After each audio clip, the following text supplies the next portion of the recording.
If by Rudyard Kipling. So first we're going to talk a little bit about Rudyard Kipling as a poet before we actually look at the poem itself. So Kipling was born on December 30th, 1865 in Bombay, India. And he actually was the author of a Jungle Book. So that's a little interesting fact. He spent the first years of his life in India, and when he thought about it later on, he thought of India as a paradise. That's how he remembered it in his childhood. However, in 1871, his parents sent him and his sister Beatrice to England, partly to avoid health problems, but also so that the children could begin their schooling. It was common practice a lot of times for wealthier families in India to send their children to school in England for a better education. So Kipling and his sister were placed with the widow of an old Navy captain named Holloway at a boarding house. So while they were getting their education, they were living at this boarding house with this woman.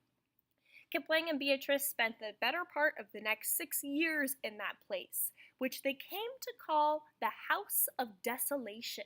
So desolation is an extreme kind of sadness. Kipling was kind of aggressive as a child. He was a little overactive, and he was abused at this boarding house. So this woman who was supposed to be caring for he and his sister and ensuring them to get a good education actually was abusing them. So an examination eventually revealed that he needed glasses, and his misbehavior up until this point kind of could be explained by the fact that he really couldn't see. He needed glasses. So he was misbehaving and kind of acting aggressively just because he didn't have glasses and he couldn't see, and he couldn't really explain that. Eventually, his mother came from India to take care of him and his sister. So since his parents couldn't afford to send him to one of the major English universities, like I said, they would send their children away usually to study in England. In 1882, he left the Services College bound for India to rejoin his family, begin a career as a journalist. So he was going to kind of a lesser school, and so he eventually left to start becoming a journalist because it wasn't as great of an education.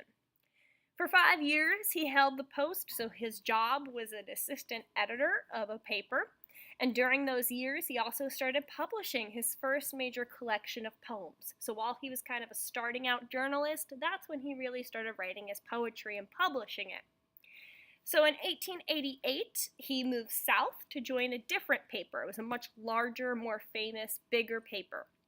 At the same time, his works had become to be published in cheap editions intended for railroad terminals, and he began to earn a strong popular following. So his poetry started to be published in these little pamphlets that would be sitting at railroads. So while people were waiting for their train and kind of bored, they might pick up this pamphlet and read one of his poems.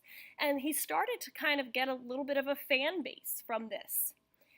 In March 1889, he left India to return to England because he was determined to pursue his future as a writer there. He thought he would stand a better chance in England. Eventually, his reputation soared after he settled in London. He did get that popularity in London as a poet. So he married a woman named Caroline Ballister in January 1892, and the couple settled in Vermont. They actually came all the way to the U.S. However, eventually, after personal conflicts and conflicts with American ideals, they left America and returned to England. So Kipling and his wife had a very particular view of the world, and the way that they viewed the world didn't really agree with American culture. They didn't really agree with the things that America and Americans believed in. And so those kind of conflicts forced them to return to England just because they were unhappy with the thoughts and the values and the beliefs that people had in America. He received the Nobel Prize for Literature in 1907, which was very prestigious. And he died in January 18th, 1936.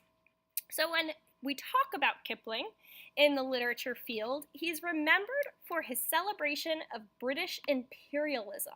So imperialism means to be conquering other countries and controlling their culture, economy, and way of life.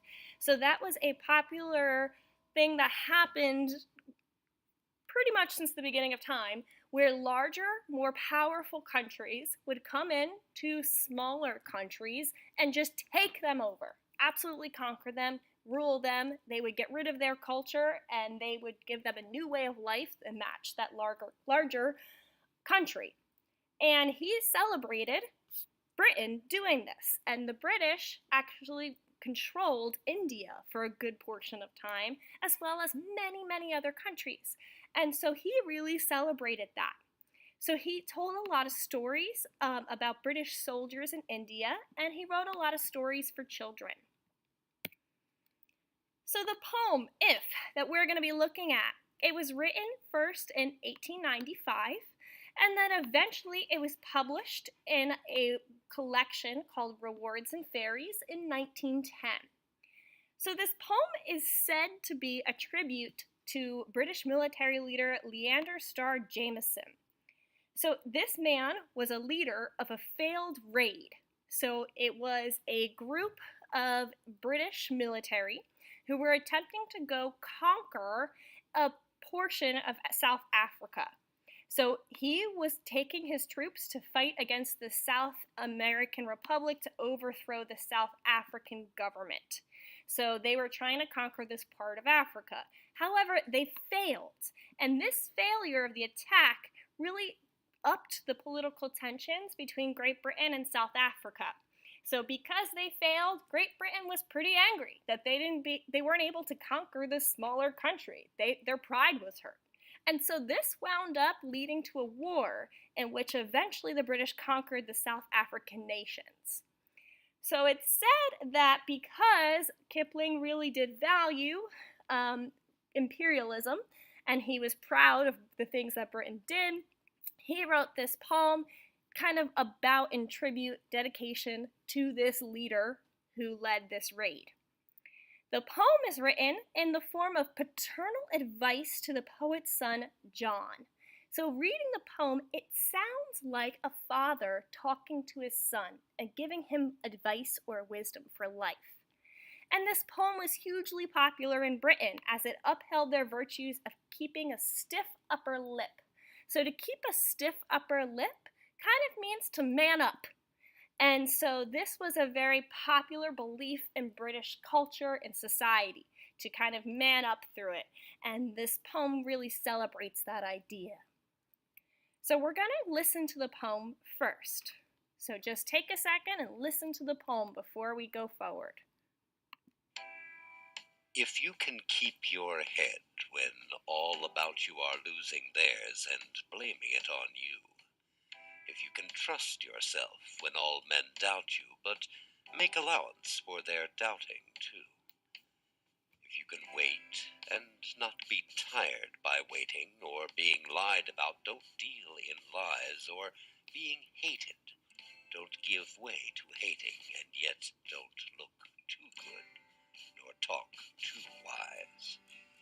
If you can dream and not make dreams your master, if you can think and not make thoughts your aim, if you can meet with triumph and disaster and treat those two impostors just the same, if you can bear to hear the truth you've spoken twisted by knaves to make a trap for fools, or watch the things you've given your life to broken, and stoop build them up with worn-out tools.